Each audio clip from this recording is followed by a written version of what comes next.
Hello viewers, இது ஆரி embroidery class 16. So இப்போது நான் ஒரு லீஃப் ஃபில் பண்ணி காமிக்கிறேன். இந்த மாதிரி ஒரு லீஃப் ஷேப் வரைஞ்சிக்கிறேன். இந்த லீஃபோட டிப்பில் ஸ்டார்ட் பண்ணிக்கிறேன். இங்கே ஸ்டார்ட் பண்ணிவிட்டு இப்போது 1 சென்டிமீட்டர் அளவுக்கு நீளமாக ஒரு ஸ்டிச் வைக்க போகிறேன். ஸோ இந்த அளவுக்கு இருக்கலாம். இங்கே ஒரு ஸ்டிச் வச்சுட்டு திருப்பி பக்கத்துலேயே இன்னொரு ஸ்டிச் பண்ணணும். இதுக்கப்புறமா அந்த ஸ்டிச்சு ஸ்டார்ட் பண்ண இடத்துக்கு பக்கத்தில் எவ்வளோ க்ளோஸராக முடியுமோ அவ்வளோ க்ளோஸராக கொண்டு போயிட்டு அங்கேருந்து இப்படி புல் பண்ணி கீழே ஒரு ஸ்டிச் வச்சுட்டு திரும்பவும் இன்னொரு சின்னதாக ஒரு ஸ்டிச் வைக்கணும்.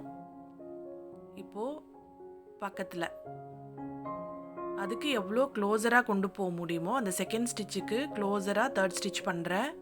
பண்ணிவிட்டு அங்கேருந்து புல் பண்ணி அந்த சென்டருக்கு கொண்டு வந்து அங்கே ஒரு ஸ்டிச் வச்சுட்டு திரும்பவும் இன்னொன்று சின்னதாக ஒரு ஸ்டிச் வச்சுட்டு இப்போது அந்த தேர்ட் ஸ்டிச்சுக்கு ரொம்ப க்ளோஸராக கொண்டு போயிட்டு அங்கேருந்து ஒரு ஸ்டிச் கொண்டு வரேன். அதை புல் பண்ணி கொண்டு வந்து சென்டரில் ஒரு ஸ்டிச் வச்சுட்டு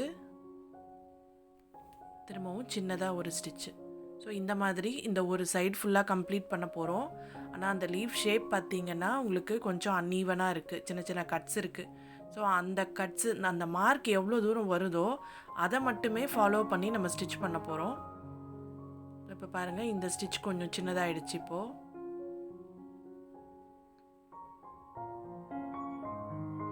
அந்த மார்க்கிங்க்கு ஏற்ற மாதிரி இந்த ஸ்டிச்சோட சைஸ் டிஃபர் ஆகிட்டே இருக்கும். அண்ட் எங்கே அந்த மார்க்கிங் முடியுதோ அங்கே வந்து அந்த ஸ்டிச் வந்து நெக்ஸ்ட்டு அந்த ஷேப் கட் வருது இல்லையா, அந்த கட்டுக்கு மாற்றிக்கணும். ஸோ இப்போ பாருங்கள், இங்கே இந்த மாதிரி ஸ்டிச் பண்ணிக்கலாம்.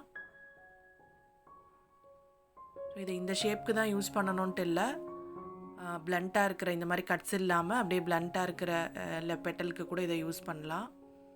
போன கிளாஸில் இதே ஸ்டிச் யூஸ் பண்ணி அந்த பிளண்ட்டாக இருக்கிற லீஃபை கொஞ்சம் கேப் விட்டு ஃபில் பண்ணி காமிச்சிருந்தேன். அந்த வீடியோ லிங்க் டிஸ்கிரிப்ஷனில் கொடுக்குறேன். இது வந்து ஃபுல்லாக ஃபில் பண்ண போகிறோம். இப்போ இந்த ஒரு ஹாஃப் ஃபில் பண்ணியாச்சு. இங்கே நாட் போட்டுக்கலாம். இப்போது இந்த சைட்லேருந்து ஸ்டார்ட் பண்ணுறேன். இப்போது மேலே அந்த ஃபஸ்ட்டு ஸ்டிச் எடுத்தோம் இல்லையா, அதுக்கு பக்கத்தில் அங்கேருந்து இப்படி கீழே கொண்டு வந்து இங்கே ஒரு ஸ்டிச் வச்சுட்டு திரும்பவும் அதுக்கு பக்கத்தில் இன்னொன்று. இப்போது இந்த பக்கம் எப்படி பண்ணமோ அதே மெத்தடில் அடுத்த சைட்லேயும் கம்ப்ளீட் பண்ணிக்கலாம். இது வந்து நான் சேம் கலரில் பண்ணுறேன். நமக்கு வேணும்னா நம்ம டபுள் கலர் கூட பண்ணிக்கலாம். ஒரு சைடு ஒரு கலர்லேயும் இன்னொரு சைடு இன்னொரு கலர்லேயும் கூட பண்ணிக்கலாம்.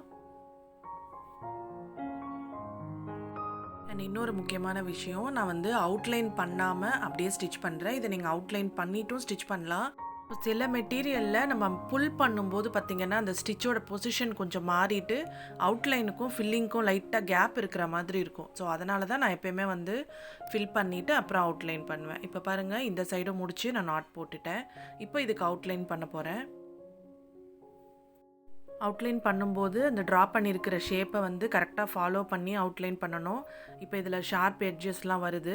ஸோ அதுக்கு வந்து நம்ம யூஸ்வலாக அந்த ஒரு எக்ஸ்ட்ரா ஸ்டிச் வச்சுட்டு ஷார்ப்னஸ் கொண்டு வரும் இல்லையா, அதே மாதிரி தான் இதுலேயும் அந்த ஷார்ப் எட்ஜுக்காக பண்ண வேண்டியதை பண்ணணும். ஸோ இந்த ஷேப்பை பொறுத்த வரைக்கும் ஃபில்லிங் வந்து கரெக்டாக பண்ணியிருக்கீங்க அப்படின்னா இந்த அவுட்லைனோட ஷேப்பும் பர்ஃபெக்டாக வந்துடும். ஸோ நம்ம என்ன ட்ரா பண்ணமோ அதை வந்து அவுட்லைனாக நம்ம கொண்டு வந்துடணும்.